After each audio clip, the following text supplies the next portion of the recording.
I want to quickly go to Sarah Murray, our White House correspondent. She's over in the Rose Garden right now. Momentarily, the President of the United States will be walking into the Rose Garden, making a statement following his luncheon with Mitch McConnell. Sarah, do we know if Mitch McConnell is going to show up at this event as well? We are expecting that, although there's still no firm word. Right now, we can see them still inside, the President and Mitch McConnell huddled in there, as well as what looks to be Vice President Mike Pence. Obviously, it'll be very interesting if they give remarks together. The President is walking out now with a majority leader, so I will let them take it from here, Wolf. Yeah, here comes the President and Mitch McConnell. Let's see what the President says. Thank you very much. I just want to say that we just spent quite a bit of time inside with the Senate Majority Leader, Mitch McConnell, who has been a friend of mine for a long time, long before my world of politics, early into his world of politics, I think. But we've been friends for a long time. We are probably now, despite what we read, we're probably now, I think, at least as far as I'm concerned, closer than ever before. And the relationship is very good. We're fighting for the same thing. We're fighting for lower taxes, big tax cuts, the biggest tax cuts in the history of our nation. We're fighting for tax reform as part of that. We are getting close to health care. We'll come up in the early to mid part of next year. We're going to have a vote. I think we already have the votes. We feel confident we have the votes. You pretty much know what the plan is. I believe Republicans and Democrats are, as we speak, working together very hard right now, working together to do an intermediate plan, a short-term plan, because Obamacare is a disaster. The rates have gone up. The premiums have gone up. The deductibles have gone through the roof. I mean, it's terrible. You look at the deductibles, unless you really have a problem, you're not going to be able to use them. So we have been working together long and hard. We think we're in good shape for the budget, we hope. And we hope to be in good shape with again, the largest tax cuts ever passed in this country. It's going to spur business. You look at other countries, what they've done, and we're competing with other countries. When China's at 15%, when I hear that Ireland is going to be reducing their corporate rates down to 8% from 12%, but you have other countries also reducing. We can't be at 35% and think we're going to remain competitive in terms of companies and in terms of jobs. So we worked on that. I was very honored to see a man that I've had a lot of respect for, James Lee Witt of the Clinton administration, the head of FEMA. He gave us an A+. I just see it just came out, and I've always had respect for him. He's the FEMA director of the Clinton administration, gave us an A+ for how we responded to the hurricane aftermath, all of the hurricanes, and that includes Puerto Rico. So I just want to thank Mr. Witt, wherever you may be now, wherever you may be listening. I just want to say I really much appreciate it, because that took it out of politics, out of the world of politics, in that he was with the Clinton administration, and I'm sure remains loyal to the Clinton administration. I hope he does.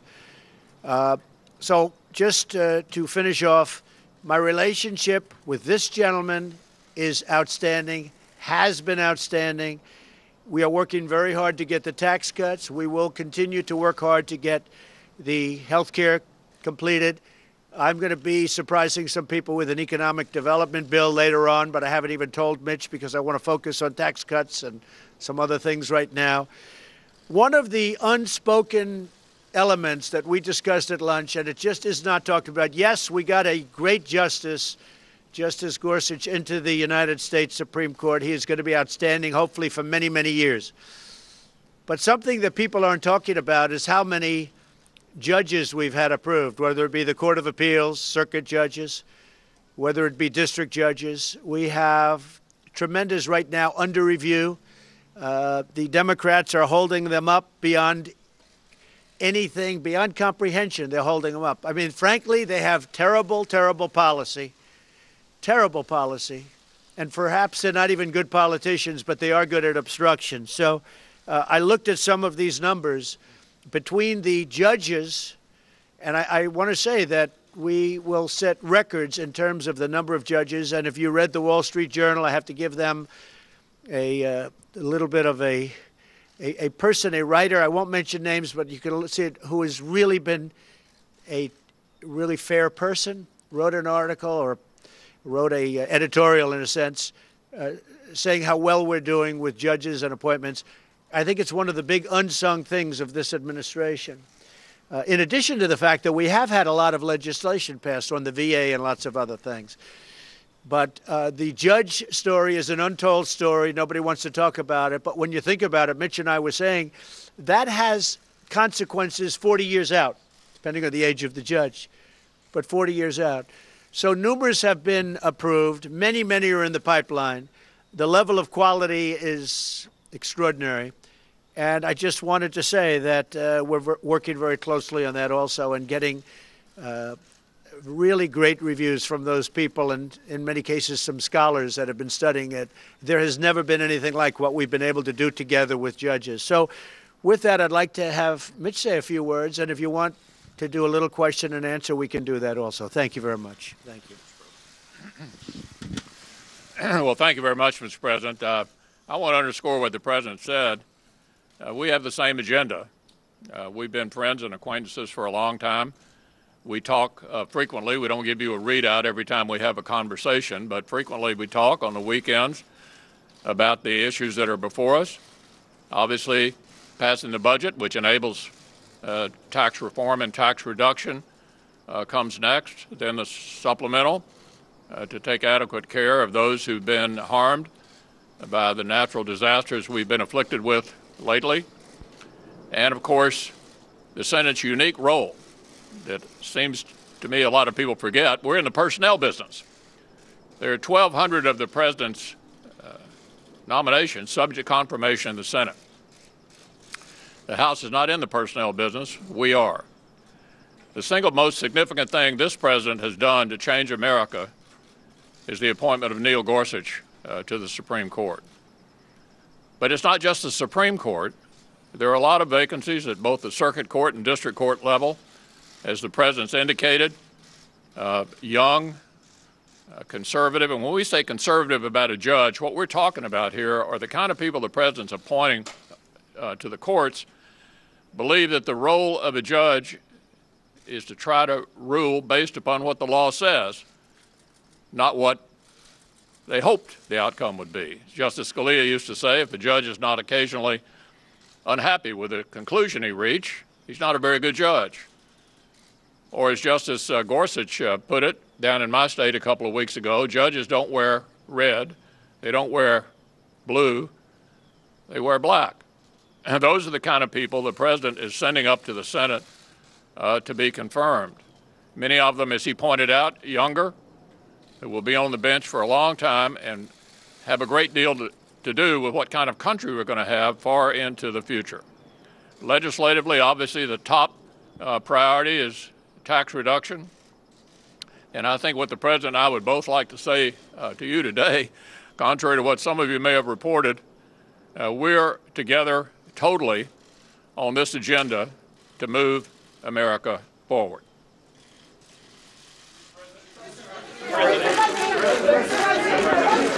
John?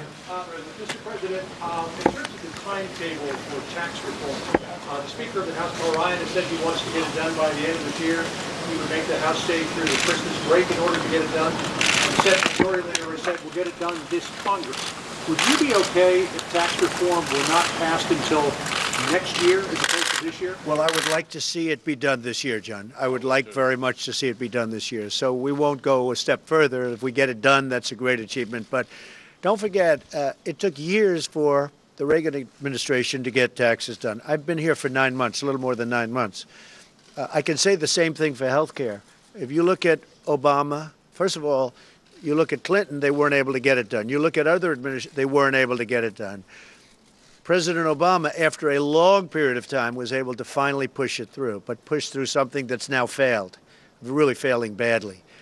But again, we're meeting, Democrat, Republican are meeting right now, and right now they're working on something very special. But I have to tell you, I really believe that we have a very good chance, and I think Mitch feels the same way, of getting the taxes done, hopefully fairly long before the end of the year. That's what we'd like to see. Go ahead. Can I just add? Yeah, let me just add to what the President said. The goal is to get it done this calendar year. But it is important to remember that Obama signed Obamacare in March of year 2. Obama signed Dodd-Frank in July of year 2. We're going to get this job done, and the goal is to get it done by the end of the year. Mr. President? And just to finish up for Mitch, and we're 9 months, right? So we could have a long way to go, but that's okay. Yes. Thank you. One, do you still have confidence in Representative Tom Marino to be your drug czar? And on health care, in a recent tweet, you said, the only problem I have with Mitch McConnell is that after hearing repeal and replace for 7 years, he failed. That should never have happened. Do you still think Well, let's go to the second part of your question with Mitch. Again, we've been doing health care for really 7 months, and probably 6 months if you think about it, because we started in probably a total of 6 months. Others were 2.5 years and much more than that. Others were 8 years, and they didn't get it passed. This man is going to get it done, okay? And I think get it done long before anybody else, and I think it's going to be a great health care. As far as Tom Marino, so he was a very early supporter of mine, the great state of Pennsylvania. He's a great guy. I did see the report. We're going to look into the report. We're going to take it very seriously because we're going to have a major announcement probably next week on the drug crisis and on the opioid massive problem. And I want to get that absolutely right. This country, and frankly, the world has a drug problem. The world has a drug problem, but we have it. And we're going to do something about it. So I'm going to have a major announcement on that problem next week. We're going to be looking into Tom. Thank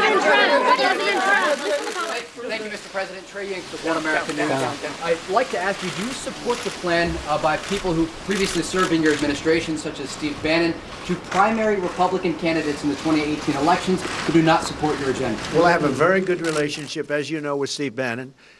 Steve's been a friend of mine for a long time. I like Steve a lot. Steve is doing what Steve thinks is the right thing. Some of the people that he may be looking at, I'm going to see if we talk him out of that because, frankly, they're great people. What Mitch will tell you is that maybe with the exception of a few, and that is a very small few, I have a fantastic relationship with the people in the Senate and with the people in Congress. I mean, with our House of Representatives. I have a great relationship with political people. If you read the papers, you think I'm like on one island and they're like on the other. Well, it's not the way it is. We have a fantastic relationship. I'm friends with most of them, I can say, and I don't think anybody could have much of a higher percentage, but I'm friends with most of them. I like and respect most of them, and I think they like and respect me. Just so you understand, the Republican Party is very, very unified. When we get things approved, we have to go through hell because we have no Democrat support. We have nobody. We don't have a vote from the Democrats. As an example, massive tax cuts. We may not get any Democrat votes. Now, we also may get 3 or 4. But we may get no for massive tax cuts. We're the highest tax country in the world. And yet we may get no Democrat support. And that's because they're obstructionists. And they just basically want us to do badly. But that's not going to happen. Yes, go ahead. On the opioid crisis, I listened to you on the campaign trail talk about that repeatedly. You said you watched the 60 Minutes report last night. Yes. Number one, do you want to reverse the law that Congressman Marino helped pass that the DEA whistleblowers say has contributed to the expansion of the opioid crisis? We're going to look at that very closely. And does his sponsorship of that law in any way Speak to him, and I'll make that determination. And if I think it's 1% negative to doing what we want to do, I will make a change. Yes. Declaring a national emergency, sir. A written national emergency. Yes. What about declaring a written national emergency for this crisis? You've talked about it, but you haven't. We are going to be doing that next week. By the way, you know that's a big step. By the way, people have no understanding of what you just said. That is a very, very big statement. It's a very important step. And to get to that step, a lot of work has to be done, and it's time-consuming work. We're going to be doing it next week, okay? Mr.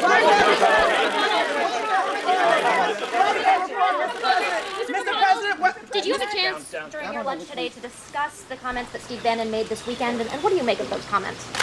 Declaring war on the Republican Party, declaring war on you. Look, you know, the goal here is to win elections in November. Back in 2010 and 2012, we nominated several candidates, Christine O'Donnell, Sharon Angle, Todd Akin, Richard Murdoch, they're not in the Senate. And the reason for that was that they were not able to appeal to a broader electorate in the general election. My goal as the leader of the Republican Party in the Senate is to keep us in the majority. The way you do that is not complicated. You have to nominate people who can actually win, because winners make policy and losers go home. We changed the business model in 2014. We nominated people who could win everywhere. We took the majority in the Senate. We had one skirmish in 2016. We kept the majority in the Senate. So our operating approach will be to support our incumbents, and in open seats to seek to help nominate people who can actually win in November. That's my approach. That's the way you keep a governing majority. Mr. President, sir, Mr. President, Mr. President, sir, Mr. President, Mr. President, sir.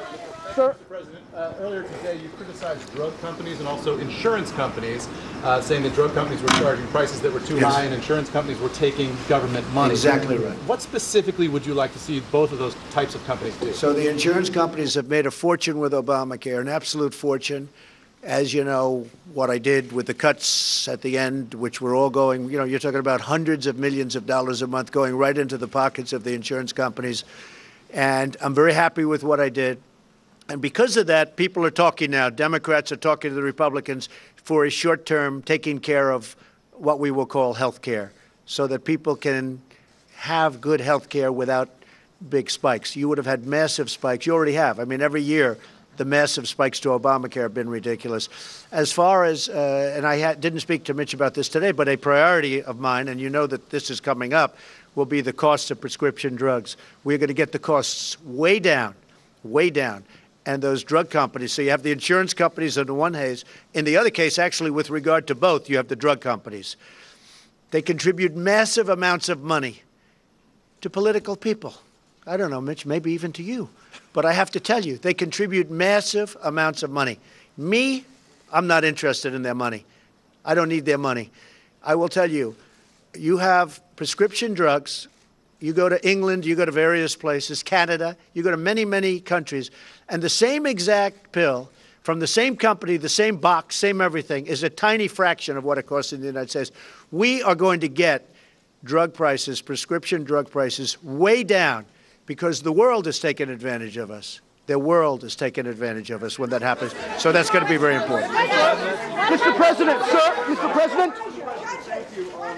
On healthcare, there are about 6 million people that get subsidies to help pay for Obamacare. About 70% by one study come from states that you won in November. Yeah. Now that you've cut off these payments, are you going to ensure that those people will still get help from the federal government to pay for that insurance? Well, that's what we're looking to do, Joe. We want to get it down so that people can have affordable health care. Look, you look at some states, 116% up.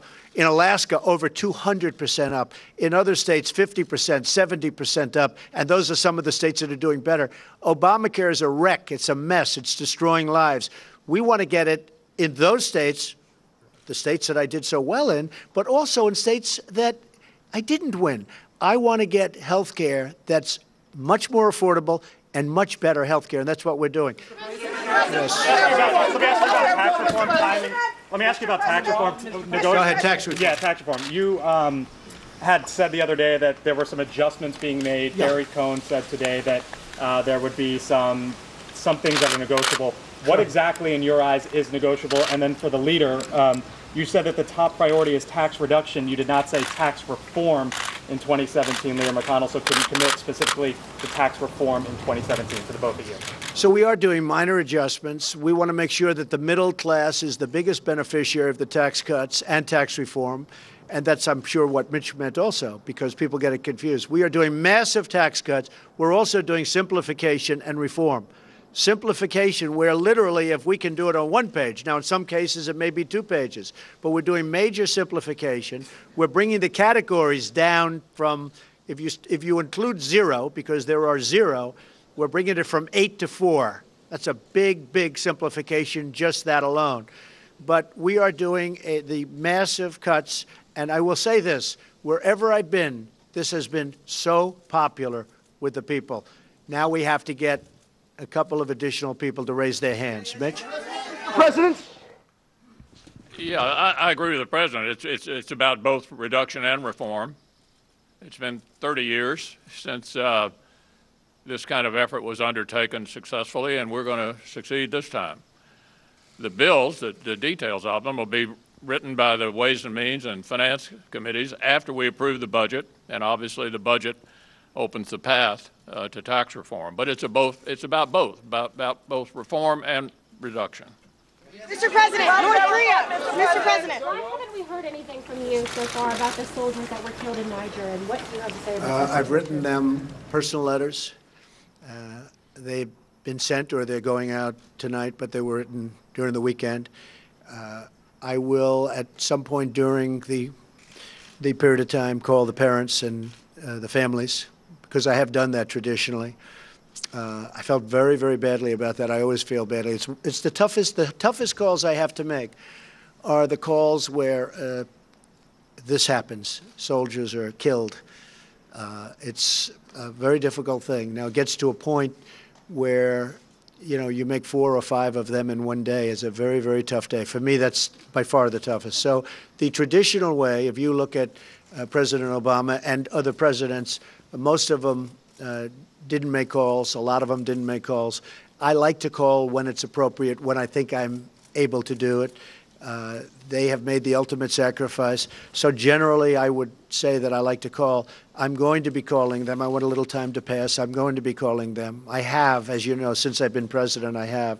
But in addition, I actually wrote letters individually to the soldiers we're talking about, and they're going to be going out either today or tomorrow. Why did it take you, Mr. President? Why did it take you so long? Thank you, Mr. President. General Kelly said on just last week that you believe that Cuba could stop the attacks against Americans. Do you believe then that Cuba is? I think Cuba knew about it. Responsible? Sure. I do believe Cuba is responsible. I do believe that, and it's a very unusual attack, as you know. But I do believe Cuba is responsible. Yes. Thank you, sir. Mr. President.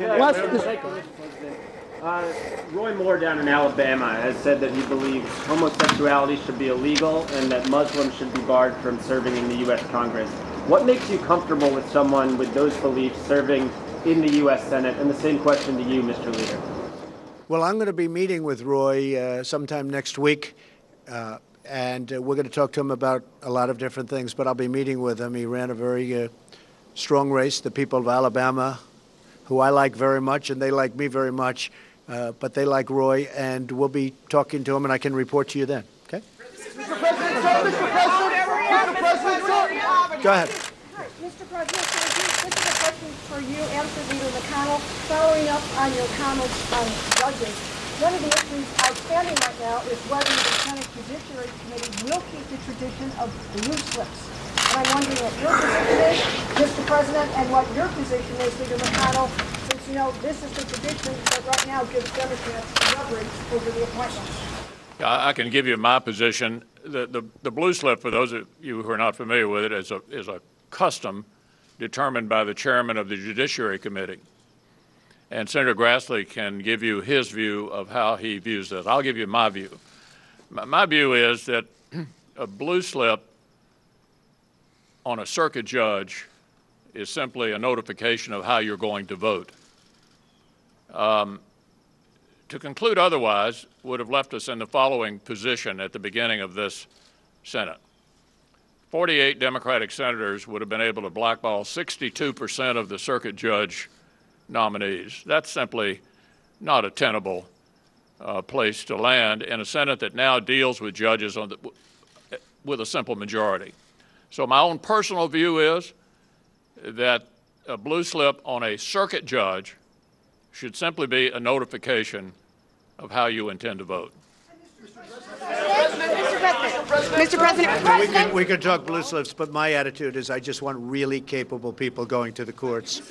Peter? Mr. President, in 2012, you tweeted that Obama's complaints about Republicans stopping his agenda are BS, in your words, since he had full control for 2 years. You wrote, he can never take responsibility. But today you said about some of the challenges right now in Congress and in Washington, I'm not going to blame myself. I'll be honest, they're not getting the job done. So what's different then than now? Well, let me just explain what's different. We have nominations pending right now, and we have 182 approved. If you look at this, the number that he had approved was 65% and 70%, and we have 39%.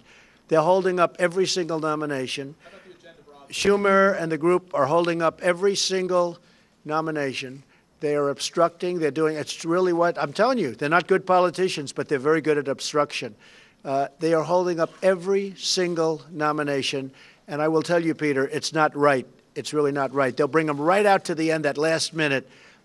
What they're doing is unfair. So you look at even Bush, you look at Obama, you look at Clinton, and you look at Bush original, you have 389 versus 182. These are approvals. You look at Clinton, 357 versus 182. You look at President Obama, 364 versus 182.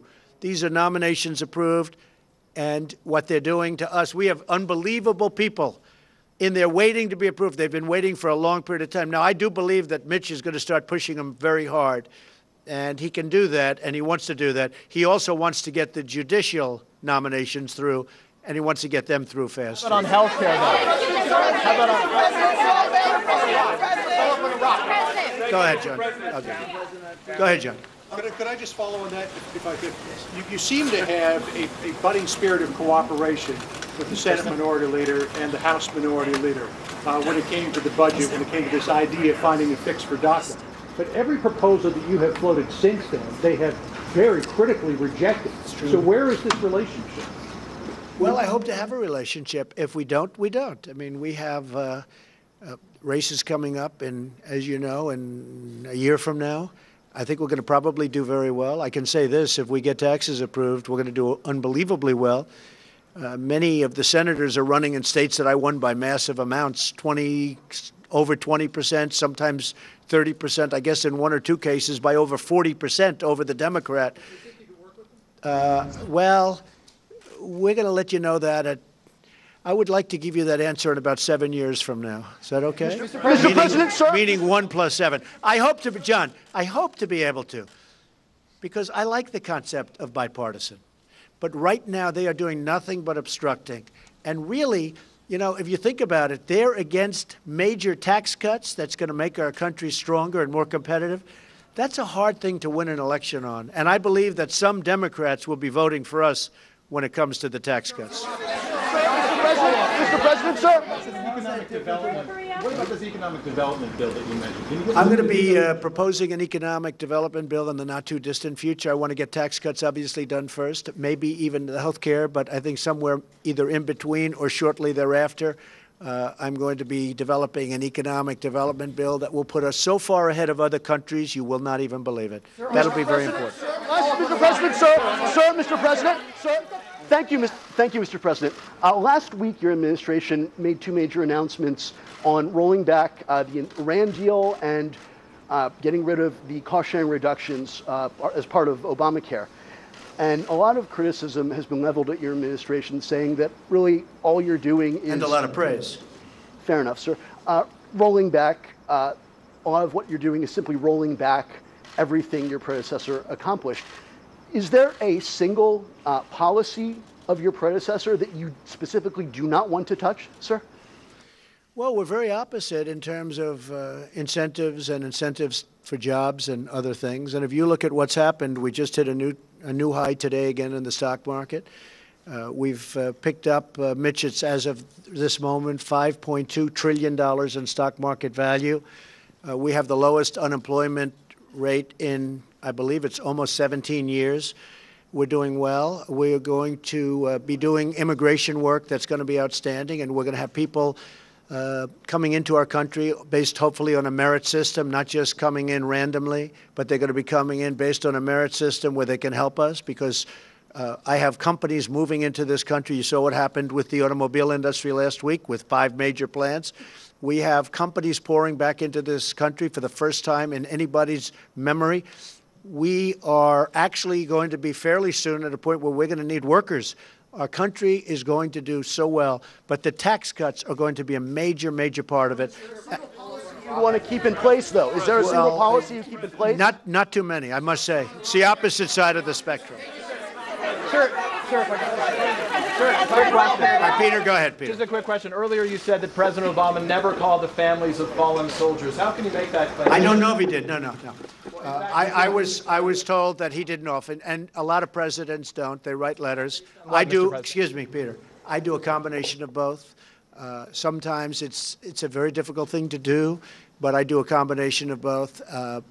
President Obama, I think, probably did sometimes, and maybe sometimes he didn't. I don't know. That's what I was told. All I can do is ask my generals. Other presidents did not call. They'd write letters, and some presidents didn't do anything. But I like the combination of, I like when I can the combination of a call and also a letter. Here, Mr. President. Here, Mr. President. Mr. President, thank you. Sorry. If it would help you. Sorry. One at a time. Go ahead. Thank you. If it would help Special Counsel Robert Mueller get to the end of the Russia investigation. Well, I'd like to see it end. Look, the whole Russian thing was an excuse. Excuse me. The whole Russian thing was an excuse for the Democrats losing the election, and it turns out to be just one excuse. I mean, today Hillary blamed Nigel Farage. That one came out of nowhere. So that was just an excuse for the Democrats losing an election that, frankly, they have a big advantage in the Electoral College. They should always be able to win in the Electoral College, but they were unable to do it. So there has been absolutely no collusion. It's been stated that they have no collusion. They ought to get to the end of it because I think the American public is sick of it. Go ahead. Mr. President, Ronica Cleary with Fox 5. Yes. Do you believe that your comments in any way affected Bo Bergdahl's ability to receive a fair trial? And can you respond to his attorney's Well, I can't claims comment that... on Bo Bergdahl because he's, as you know, I guess he's doing something today, as we know, and he's also they're setting up sentencing. So I'm not going to comment on him, but I think people have heard my comments in the past. Go ahead. Will you extend the deadline for DACA recipients if Congress can't pass the bill by March?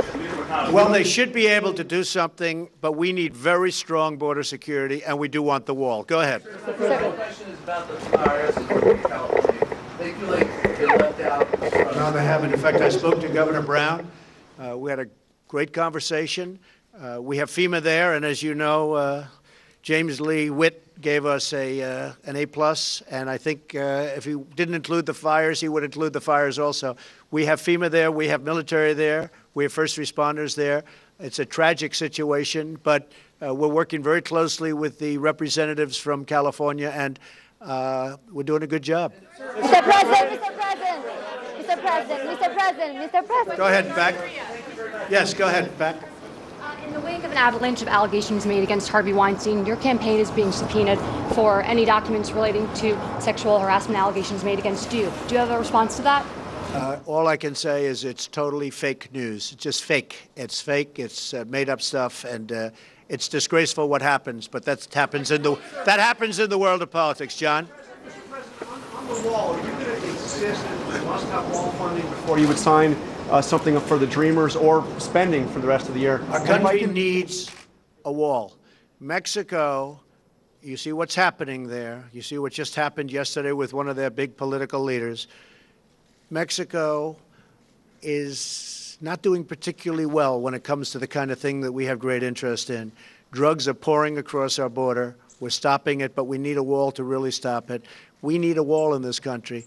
You know it. I know it. Everybody knows it. We have to have a wall, so that's going to be part of it. Puerto Rico remains without basic services. Well, the Puerto Rico situation is so, because as you know, has been outstanding. Do you maintain I that think, assessment? well, that's according to the Clinton administration's head of FEMA. It's been outstanding. Puerto Rico is very tough because of the fact it's an island, but it's also tough because, as you know, it was in very poor shape before the hurricanes ever hit. Their electrical grid was destroyed before the hurricanes got there. It was in very bad shape, was not working, was in bankruptcy, owed $9 billion. And then on top of that, the hurricane came. Now, you're going to have to build a whole new electrical plant system. We're not talking about generators. You know, Puerto Rico now has more generators, I believe, than any place in the world. There are generators all over the place. The fact is, Their electrical system was in horrible shape before and even worse shape after. So we are working right now. As you know, relief funds were just approved and are in the process of being approved by Congress.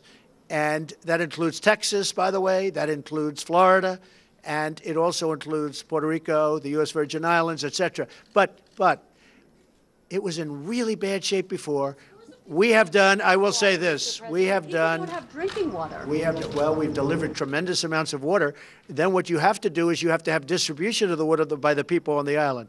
So we have massive amounts of water. We have massive amounts of food, but they have to distribute the food. And they have to do this. They have to distribute the food to the people of the island. So what we've done is we now actually have military distributing food, something that really they shouldn't have to be doing. But if you look at the governor, who's a good man, by the way, but you look at the governor of Puerto Rico, he himself has said we've done an outstanding job. And most people have said we've done an outstanding job. But Puerto Rico is a very tough one. Yes, go ahead. Can you speak about your support for the 20-week abortion ban bill? How important is this bill to you? What are you doing to work with Leader McConnell to make sure this gets through the Senate? Well, I'll let Mitch. You want to talk about that? Was the question about the 20-week? Yeah, well, it's supported by virtually all of my members, and we expect to have a vote on it at some point. Mr.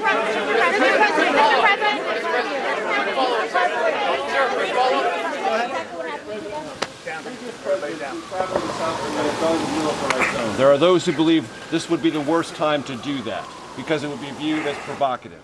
How do you view what you're trying to accomplish in South Korea? And do you intend to go to the DMZ? Well, I'll be going, as you know, to South Korea, to China, to Japan, to Vietnam for the summit. We have a big economic summit there. I may be going to the Philippines also. We've been invited. We've been invited to the Philippines, so I may be going to the Philippines. And I look forward to all of them. We haven't set the details as of this moment. Are you provoking North Korea by going to the DMZ? We'll take a look at that. I didn't hear in terms of provoking, but we will certainly take a look. Mr. President. Thank you, sir. A quick follow-up on an earlier question to Sarah. You discussed the special counsel and the investigation currently. Are you considering firing Robert Mueller? No, not at all. And one quick follow-up on Iraq, sir. On Iraq, the Kurdish forces and Iraqi forces last night were clashing in northern Iraq. Are you concerned about a larger conflict in the region while U.S. forces are still advising on the ground? We don't like the fact that they're clashing. We're not taking sides, but we don't like the fact that they're clashing. Well, let me tell you, we've had for many years very good relationship with the Kurds, as you know, and we've also been on the side of Iraq, even though we should have never been in there in the first place. We should never have been there, but we're not taking sides in that battle. John? Mr. President, in an interview earlier today, Hillary Clinton said that she did not believe that players taking a knee in the NFL was about disrespecting the flag. At complete odds with the way that you have portrayed this. You fired back in a tweet saying that you hope that she runs again in 2020. Why is she I hope Hillary runs. Is she going to run? I hope. Hillary, please run again. Go ahead. So she's at odds with you over whether or not this is disrespecting the flag. Is she right or is she wrong? I think she's wrong. Look, when they take a knee, there's plenty of time to do knees and there's plenty of time to do lots of other things. But when you take a knee, well, that's why she lost the election. I mean, honestly, it's that thinking. That is the reason she lost the election. When you go down and take a knee or any other way, you're sitting, essentially, for our great national anthem. You're disrespecting our flag, and you're disrespecting our country. And the NFL should have suspended some of these players for one game. Not fire them, suspended them for one game. And then if they did it again, it could have been 2 games and 3 games, and they wouldn't have people disrespecting our country right now. And if Hillary Clinton actually made the statement that in a form, sitting down during the playing of our great national anthem is not disrespectful, then I fully understand why she didn't win. I know, I mean, look, there are a lot of reasons she didn't win, including the fact that she was not good at what she did. But I will tell you, that is something that I had just heard about, and I think that her statement in itself is very disrespectful to our country.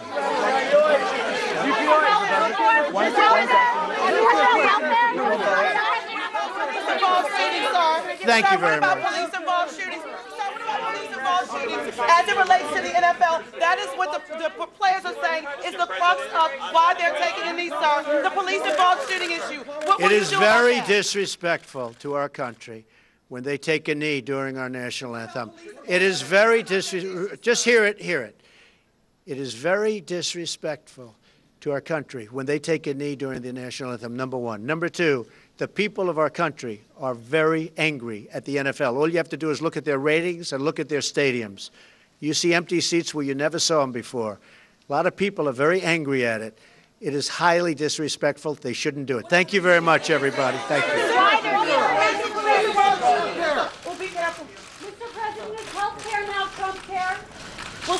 Come on back, come back. Mr. President, will Secretary Tillerson stay on the job, Mr. President? Will you stay on? All right, so there's the president and the Senate Majority Leader Mitch McConnell wrapping up about a 45-minute news conference right there in the Rose Garden at the White House. Lots and lots of news. I don't know where to start, but let's start with what the president suggested, that he has an excellent, outstanding relationship with the Senate Majority Leader. They're going to work feverishly in the coming weeks to get major tax reform through. Lots of issues, national security issues, North Korea. He specifically said Cuba is responsible for the attacks on American diplomats in Havana. He said he will be making phone calls, writing letters to the 4 soldiers who were killed in Niger, the Green Berets. Went after the insurance companies, went after the drug companies. And he said that he talks to Steve Bannon all the time, even though Steve Bannon and Mitch McConnell have a very, very strained relationship, to put it mildly. Let's go around the table. Gloria, what stood out for you? Well, what stood out to me was the arranged marriage between Mitch McConnell and the President of the United States. And it had all the warmth of an arranged marriage, with Mitch McConnell always saying, I agree with the President, I agree with the President. On a political level, it's very clear that somebody's gotten to the president and said, you've got to work with him if you want to get anything done. And the news out of that politically, before we get to everything else, was that he said he's going to see if we can talk Steve Bannon out of running challengers against a few of these Senate Republicans. Now, I guarantee you that is something that Mitch McConnell brought up, because he went out there and said, look, this happened to us earlier with all these candidates. Fringe is what he meant. He didn't use the word. And we lost those races. And so Mitch McConnell basically said to Steve Bannon, game on. And the president said, I'm going to try and fix this for you. When the president was asked about this earlier, what I found so interesting, there was no mention of this whatsoever. When Mitch McConnell was not standing next to him in the Rose Garden, when he was in the cabinet room, he was, go, Steve, go. You know, this is that Steve Bannon has a point of view, that he does speak to him all the time, and that he is going to pursue this strategy. There was no mention of maybe we'll talk him out of a few of those primaries. And now, after meeting with Mitch McConnell and standing in the Rose Garden, all of a sudden, Donald Trump wanted to play nice with Mitch McConnell and said, maybe we'll try to talk Steve out of some of those primaries. And you can see that it's sort of the last person he talks to. And clearly they've gotten to him and said, you have to work with this guy. But I guarantee you, when Steve Bannon gets him on the phone, Steve Bannon's going to say, these people are not your friends. And they were not your allies in the campaign. And they're going to undermine you to the very end. And here's a president, of course, who said he took no responsibility for the failures of the United States Senate, led by Mitch McConnell, whom he has tweeted about, saying that he was a failure. Yeah, that he was a failure and that they couldn't get anything done. Quickly, there's sort of a different timeline that he has now in terms of how long they actually have to get stuff done. Maybe the tax cuts will go into 2018. He mentioned, I think McConnell and the president mentioned that Obama took a little while to get health care actually through the Senate, even though the old argument was that it was sort of rushed through. So, yeah, I mean, I think if you were looking at it from Mitch McConnell's perspective and the establishment wing of the party, this meeting, this lunch, which was about an hour, paid dividends. But to see the president there, I mean, ordinarily, you know, sort of the idea that a president is meeting with the leader of the party on the Senate side, it wouldn't make news, right? It wouldn't be a big deal. But here is the president there saying, oh, we're closer than ever before. We talk every day. It's something that he needs to do because there's so much bad blood between these two historically. And I think, you know, certainly was a thumb in the eye to Bannon, even though, as David alluded alluded to earlier, he was essentially giving Bannon kudos and saying that he understands Bannon's point. And then they stood out there for 45 minutes answering reporters' questions in the Rose Garden on a whole range of issues. There was a 60 Minutes report last night, Washington Post report last night that questioned Representative Tom Marino of Pennsylvania, who's been nominated by the president to head the Drug Enforcement Agency. And the president today, he just said, we'll make a change. Well, we may make a change. We're looking at it. He clearly watched the 60 Minutes report, David, last night. And as a result of that, the future of whether or not Tom Marino is going to be the head of the DEA now is a serious question. Yeah, and I think we actually got a hint to what the answer is going to be, which is that he's likely not long for the world of being a nominee to head the DEA, because Donald Trump used his famous catchphase, he's a good man. That's pretty much the death knell for anybody in the administration moments before they're dismissed. He's a good man, but just leaving it hanging out there. And the specific issue was whether or not Marino sponsored legislation that in effect wound up resulting in further opioid problems here in the United States. Exacerbating the crisis, literally exacerbating the crisis. And he talked a little bit about next week that he's going to be making this big opioid announcement. So the Tom Marino nomination at the same point certainly has optics issues. But just to sort of put this in perspective, Tom Marino was one of his first endorsers in the House.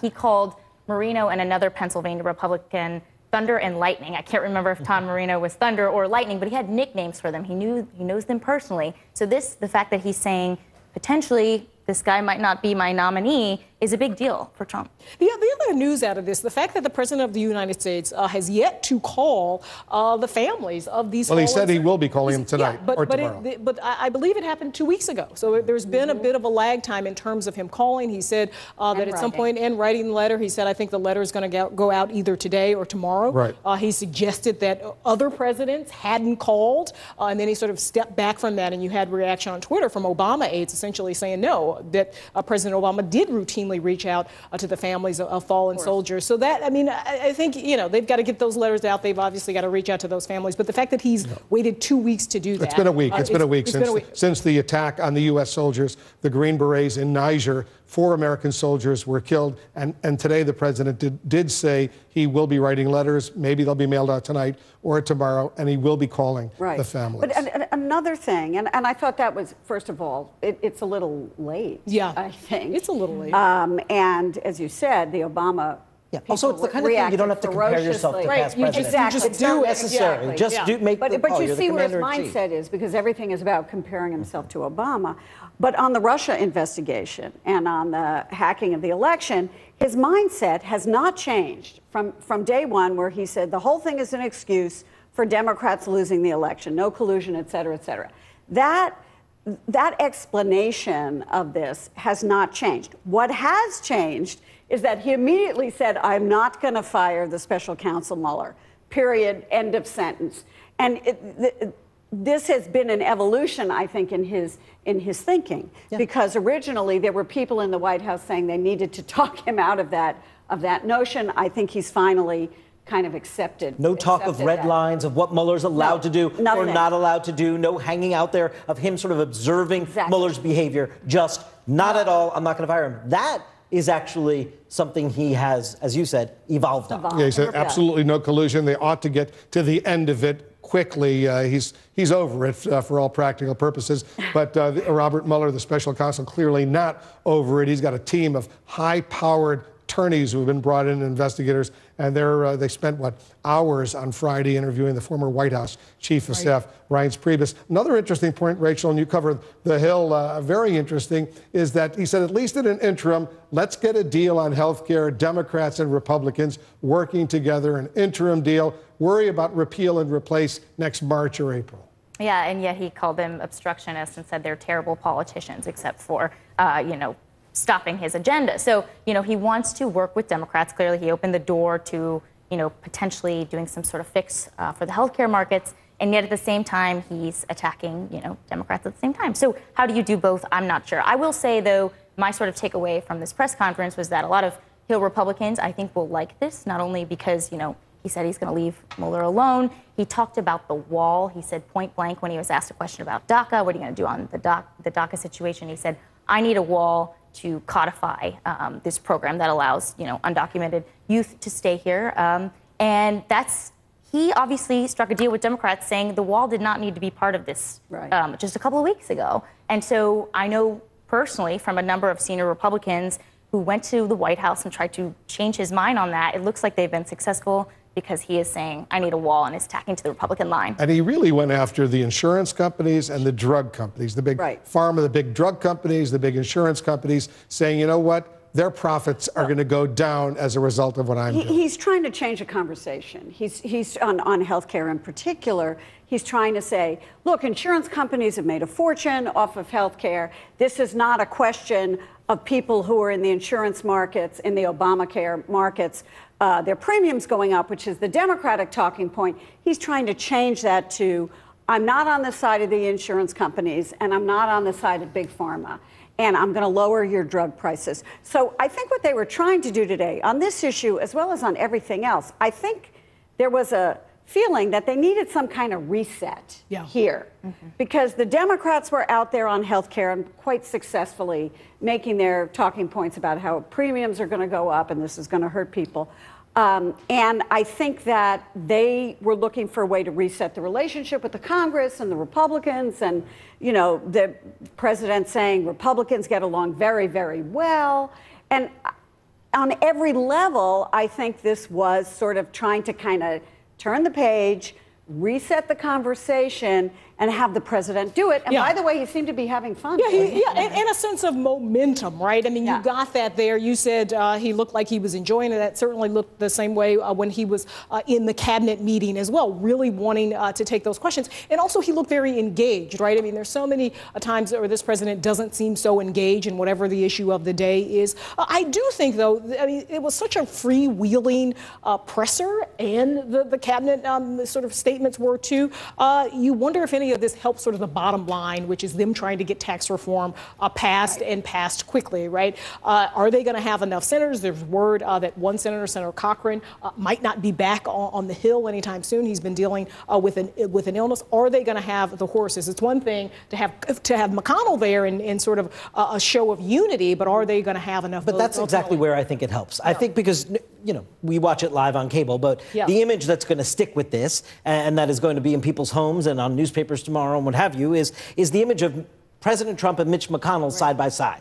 And I think clearly they both went into the Rose Garden with the strategy of, we need each other here, folks. We've got to get this done. And you heard Donald Trump spell it out in raw political terms. He said 2018 is going to be a disaster for his party if they can't get tax reform done. Mitch McConnell believes the same thing. That is their organizing principle right now. That's their this show of solidarity between the president and Mitch McConnell comes 2 days after Steve Bannon directly went after Mitch McConnell. And 2 days before and he Donald said Trump that attacked somebody else, I'm sure. every incumbent Republican senator, with the exception of Ted Cruz of Texas, every one of them is going to be challenged in a Republican primary. And today the president made this decision not only have lunch with Mitch McConnell, and then he could have just disappeared and gone back to the Senate, but to come out into the Rose Garden and spend 45 minutes together with him and making all of these statements. It's all about unity. And saying once again that he has an outstanding relationship with Mitch McConnell, and it has always been outstanding. Right. I mean, it was just, Steve Bannon just talked about cutting off Mitch McConnell's oxygen. That's what he talked about. Cutting off Mitch McConnell's oxygen and the donors Brutus to your Julius Caesar. Yeah. Right? So what the president wanted to do today is acknowledge visually that he understands, after all the hand-wringing that's been out there in Republican circles, he gets it that they need to get something accomplished on tax reform, and they have to do it together. Well, and Mitch McConnell came right out and said, my job is to keep us in the majority. I mean, this conversation must have been an awful lot about Steve Bannon and what Bannon was doing, because Bannon is trying to get the Republican donors to say, those establishment Republicans have done nothing for you, and you need to come to us. He had a whole list, Mitch McConnell, of Republican candidates who won contested primaries who only wound up losing to the Democrats. So he came out and said, to keep us in the majority, you have to nominate people who can actually win in November. Because winners make policy and losers go home. And losers go home. And so the president's going to have a phone call with Steve Bannon. I doubt Steve Bannon will back off. I can't imagine that he would back off. And so the donor base is going to be split. And that's a problem. Two thoughts here. I am willing to bet that the conversation in private was not this, rosy. The president brought McConnell to the White House to talk about nominations and how, the Senate Republicans, his own party, they're not able to move a bunch of nominations that he wanted months ago. So I'm willing to bet, there was a little more frank discussion in private. Second thought I have is, how long does this last? The president, we all know, has a very short fuse. He's still simmering over Obamacare. The wall, that's going to come up pretty soon, the potential government shutdown in December. I'm already hearing from Republican sources that they don't think they're going to be able to get the wall. Same thing as this spring.